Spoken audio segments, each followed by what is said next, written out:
జగన్ కు మతి భ్రమించి ఈవీఎంల ట్యాంపరింగ్ వల్ల టీడీపీ గెలిచిందంటున్నారని ఏపీ టీడీపీ అధ్యక్షుడు పల్లా శ్రీనివాసరావు ఎద్దేవా చేశారు. రాజీనామా చేసిన వాలంటీర్ల విషయంలో సీఎంతో మాట్లాడి న్యాయం చేస్తామని హామీ ఇచ్చారాయన. రుషికొండ భవనాలపైన మాట్లాడారు. ఆ డీటెయిల్స్ మా ప్రతినిధి రాజు అందిస్తారు. రాష్ట్ర అధ్యక్షులు పల్లా శ్రీనివాసరావు గారు ప్రస్తుతం అంతా ఉన్నారు. సార్, అత్యంత కీలకమైన గెలుపు ఇప్పుడు పార్టీలో మలుపు రాష్ట్ర అధ్యక్షుడు అనేది ఏం చెప్తారు దీని గురించి? ఇప్పుడు నాకు అత్యంత మెజార్టీ ఇచ్చినటువంటి మా గాజువాక ప్రజానికానికి అంతటి కూడా నేను ధన్యవాదాలు, ప్రాదాభివందనాలు చేస్తున్నానండి. నా మీద చాలా నమ్మకం పెట్టుకొని, ముఖ్యంగా స్టీల్ ప్లాంట్ విషయం కావచ్చు, అలాగే అక్కడ టోల్ గేట్ విషయం కావచ్చు, ఇవన్నీ అక్కడ ఉన్నటువంటి స్థానిక సమస్యల పట్ల, నిర్వాసితుల యొక్క ఆలోచనల పట్ల, అలాగే మా కార్మికుల యొక్క ఆలోచనలు, ఇవన్నీ కూడా నేను స్టీల్ ప్లాంట్ పరిరక్షించగలనే ఉద్దేశంతో నాకు ఇంత భారీ మెజార్టీ ఇచ్చారండి.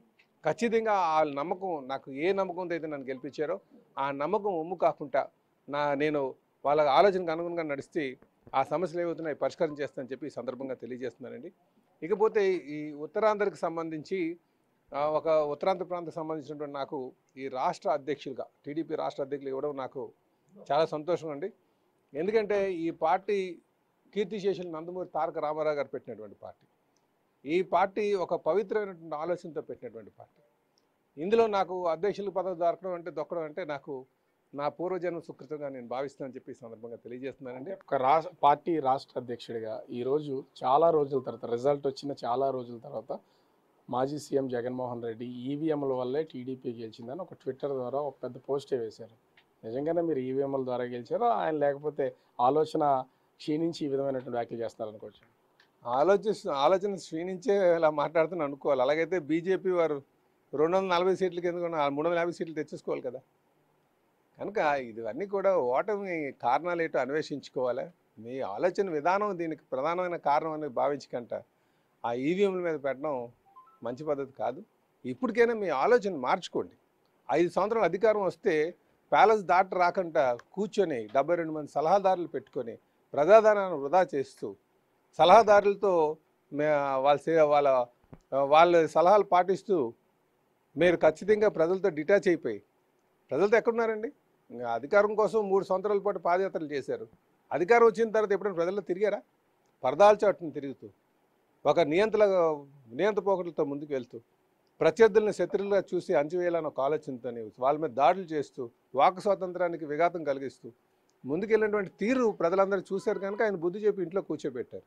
ఇంకా ఆయనకు అవన్నీ జీర్ణించుకోలేక ఈవీఎంలు తప్పు పెట్టారని చెప్పేసి ఆయన వేస్తున్నారు. ఇది మంచి పద్ధతి కాదని తెలియజేస్తుంది. గత ఎన్నికల ముందు చాలా మంది వాలంటీర్ దాదాపుగా 1,00,000 మంది రిజైన్ చేసినటువంటి పరిస్థితి. ఇప్పుడు వాళ్ళందరూ కూడా మేము అప్పుడు ఎమ్మెల్యేల ఒత్తిడి వల్లే రిజైన్ చేసాము, తిరిగి మా వాలంటీర్ పోస్ట్ మాకు ఇప్పించండి అని ఇప్పుడు ఉన్నటువంటి సిట్టింగ్ ఎమ్మెల్యేలని అధికారులని అందరినీ ప్రాధేయపడుతున్నారు.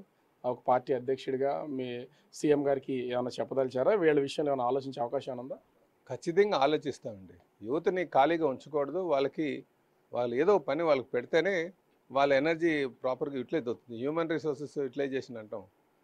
కనుక ఎవరినైతే బలవంతంగా వాళ్ళు చేశారో, రిజైన్ చేయించారో, దీన్ని మేము ఖచ్చితంగా మా అధినాయకులతో మాట్లాడి ఏం చేయాలా అనేది వాళ్ళకి మంచి న్యాయం జరిగేటట్టుగా చేస్తామని చెప్పి తెలియజేస్తుందండి.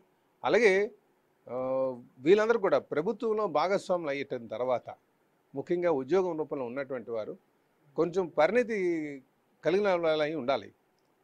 ఎందుకు ఈ మాట అంటున్నానంటే, ఇప్పుడు ఈ పార్టీ నీకు ఉద్యోగం ఇచ్చింది కదా అని కార్యకర్తలకు వ్యవహరించడం మంచిది కాదు. ప్రభుత్వ ఉద్యోగం ప్రతినిధి డబ్బులు తీసుకున్నామంటే ఈ పార్టీలకు అతీతంగా పనిచేయాల్సినటువంటి అవసరం ఉంది. అంటే రేపటి మీ పార్టీ కార్యకర్తలైనా ఇదే విధానాన్ని కొనసాగించాలన్నా మీరు చెప్పేది?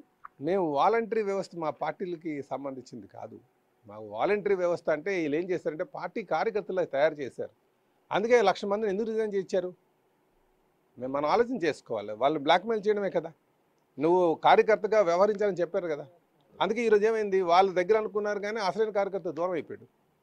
మీరు గమనించి ఉంటారు, బూతుల దగ్గర లేరే, వైసీపీ కార్యకర్తలు ఎవరు ఉన్నారా? కనుక మన ఆ లైను వీళ్ళు ఎక్కడో మిస్ అవుతున్నారు వైసీపీ నాయకులు. అలా కాకుండా మనం ఈ ప్రజాధనం వృధా కాకుండా చేయాల్సినటువంటి అవసరం ఉంది. యువతకి మంచి అవకాశాలు కల్పించినటువంటి అవసరం ఉంది. అది ఉద్యోగ రూపంలో కల్పిస్తే ఇంకా బాగుంటుంది. అది ఇండస్ట్రియల్ ఉద్యోగం అయితే ఇంకా బాగుంటుంది అని చెప్పేసి నా ఉద్దేశం.